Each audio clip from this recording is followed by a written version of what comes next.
Eh bien salut à tous et bienvenue sur la chaîne de GamerTech. On se retrouve aujourd'hui pour une présentation de la Razer Kaio, la nouvelle webcam de la marque. Proposée aux alentours des 110 €, elle se démarque de la concurrence via l'intégration d'un éclairage LED qui pourra aider à améliorer la qualité d'image selon les situations. Outre cette fonctionnalité, elle propose une capture en 1080p à 30 fps ou encore en 720p à 60 fps, ce qui viendra la placer en concurrence directe d'un modèle très apprécié par les joueurs et les streamers, la Logitech C920. Alors évidemment la vraie question c'est de savoir si cette nouvelle Razer Kaio pourra venir faire de l'ombre à la Logitech C920 qui je le rappelle est proposée aux alentours des 55 €, soit un tarif 2 fois moins cher que le modèle testé aujourd'hui. Comme d'habitude, avant de passer sur les performances et ici la qualité d'image, je passe rapidement sur son design et son ergonomie afin de se faire une meilleure idée de son utilisation. Donc la webcam présente un format circulaire pas forcément très compact, elle est un peu plus imposante que la Logitech C920, mais on va voir que ses fonctionnalités d'ajustement sont un peu plus nombreuses. On pourra l'utiliser de plusieurs façons, et tout d'abord simplement en la posant à plat sur son bureau et en venant relever la caméra grâce à la première charnière. On pourra ensuite venir la placer directement derrière son écran ou son PC portable en utilisant la seconde charnière qui permettra de la verrouiller dans n'importe quelle position. On notera au passage que les façades internes disposent d'un revêtement en caoutchouc. Ce dernier permettra d'une part d'améliorer le grip, mais également d'éviter d'abîmer ses appareils. Enfin, on notera qu'il est possible de venir fixer la webcam sur un trépied, et ça c'est plutôt pratique selon la configuration de votre setup, afin d'obtenir un angle de vue parfaitement adapté. Au niveau de la connectique, on va retrouver un câble USB tressé d'une longueur d'environ 1,50 m, et ça c'est un petit bémol puisque ça va être un peu court selon la disposition de votre bureau. Enfin évidemment l'un des points forts de la caméra ça va être son éclairage intégré, et pour l'activer ici rien de bien compliqué puisqu'on va simplement venir faire tourner le premier disque afin d'ajuster son intensité. On notera au passage qu'il n'est pas possible d'activer l'éclairage si la webcam n'est pas en cours d'utilisation, et on remarque également qu'une petite LED supplémentaire indique si la webcam est en marche ou pas.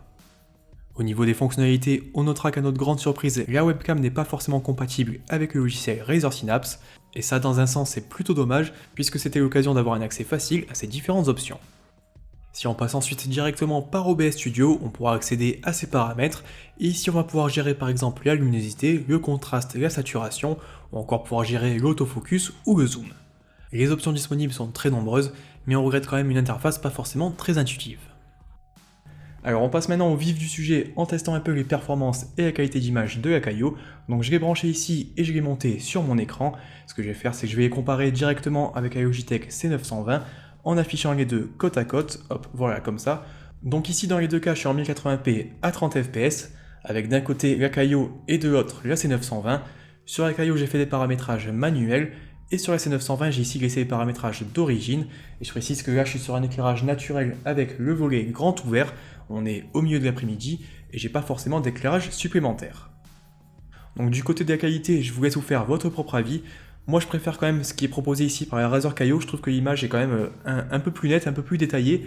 Alors c'est peut-être dû au fait que j'ai laissé la Logitech C920 en réglage automatique, mais ça j'ai pas forcément envie de repasser sur tous les réglages pour vraiment obtenir la meilleure qualité d'image, et je préfère vous montrer un peu ce que ça donne par défaut entre les deux webcams. Alors évidemment on gardera aussi à l'esprit que la plupart du temps la webcam va être affichée de façon beaucoup plus petite lorsque vous êtes en train de streamer par exemple. Donc je vous montre ici un peu à quoi ça peut ressembler lorsqu'on affiche les deux webcams encore une fois côte à côte. Donc en haut j'ai la Logitech C920 et en bas j'ai la Razer Kaio. Et globalement si vous souhaitez l'utiliser pour du streaming, ça va à peu près donner ça avec un éclairage naturel. Donc ici je repasse sur la Kaio en plein écran, donc l'éclairage est éteint, et ce que je vais faire maintenant c'est que je vais l'allumer petit à petit.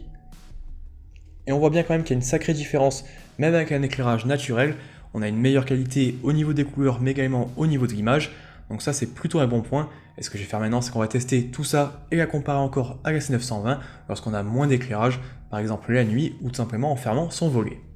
On passe maintenant à la seconde configuration avec le volet fermé et aucune lumière supplémentaire, donc je pense que ça va parler à beaucoup de joueurs, surtout si vous avez l'habitude de jouer la nuit. Et là de ce côté-là on va voir la Kaio et la C920 qui proposent tous les deux une qualité d'image bien moins qualitative que tout à l'heure, et on va voir si en utilisant la LED de la Kaio, on peut obtenir quelque chose de plus correct. Donc je repasse ici en gros plan, et je vais commencer à activer doucement l'éclairage de la Kaio. Donc ici je dois être à peu près à la moitié, et si je mets maintenant à fond, on peut voir qu'on a une image qui est vraiment beaucoup plus lumineuse, mais clairement en laissant la Kaio à fond, je pense que c'est impossible de jouer. Moi ça m'éblouit vraiment et je ne me vois pas passer des heures comme ça avec cette lumière en pleine face. Par contre, je pense qu'on peut un peu diminuer, hop. Donc par exemple, juste comme ça doit être à peu près au minimum. Et vraiment, on a déjà une sacrée différence. Donc pour rappel, si j'éteins, c'est comme ça. Et si je tourne juste un ou deux crans, on arrive déjà à quelque chose de beaucoup mieux. Et ça, si on compare ici par exemple avec... Alors, ici donc avec les C920, on peut voir qu'on a quelque chose de très correct. Et ça, si vous souhaitez par exemple streamer la nuit, je pense que c'est clairement idéal. Donc par contre ici, on peut voir que la C920 est aussi plus claire, parce que justement elle profite de la lumière de la Caio. Mais si j'éteins ici, hop, la Caio, on va repasser sur quelque chose de vraiment très sombre. Et ici, si vous souhaitez jouer et streamer avec la webcam, c'est pas forcément l'idéal. Alors je passe enfin à la dernière configuration où si je vais avoir une softbox qui va être placée à côté et qui illumine vers le plafond. Donc ça permet d'avoir une pièce bien éclairée. Et je compare un peu les deux caméras. Je pense qu'au final, niveau couleur, c'est plus correct sur la Logitech C920. Ça se voit surtout par rapport au niveau ici du tableau, qui va avoir des couleurs plus fidèles. Mais dans les deux cas, les deux webcams proposent vraiment une excellente qualité d'image. Donc je passe rapidement sur la Caio en plein écran. On voit ce que ça donne à peu près avec ici la softbox, on la voit. Et si je viens par exemple, encore une fois, tourner la LED à fond, on va obtenir quelque chose comme ça. Donc vraiment pour une webcam, c'est une très bonne qualité d'image. Et si je passe maintenant en mode fenêtré par exemple, voilà un peu ce que ça peut donner. Et concrètement pour du stream, c'est largement suffisant. Voilà donc un peu ce que je pouvais vous dire aujourd'hui sur cette nouvelle Razer Caio.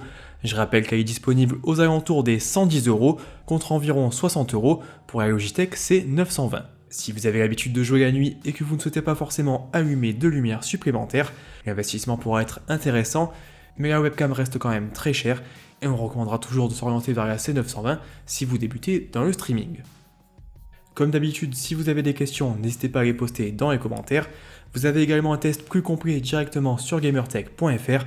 Et surtout, n'oubliez pas de mettre un petit pouce bleu si la vidéo vous a plu et à vous abonner à la chaîne de Gamertech pour ne pas rater une seule de nos présentations. De mon côté, je vous remercie d'avoir regardé cette vidéo et je vous dis à la semaine prochaine.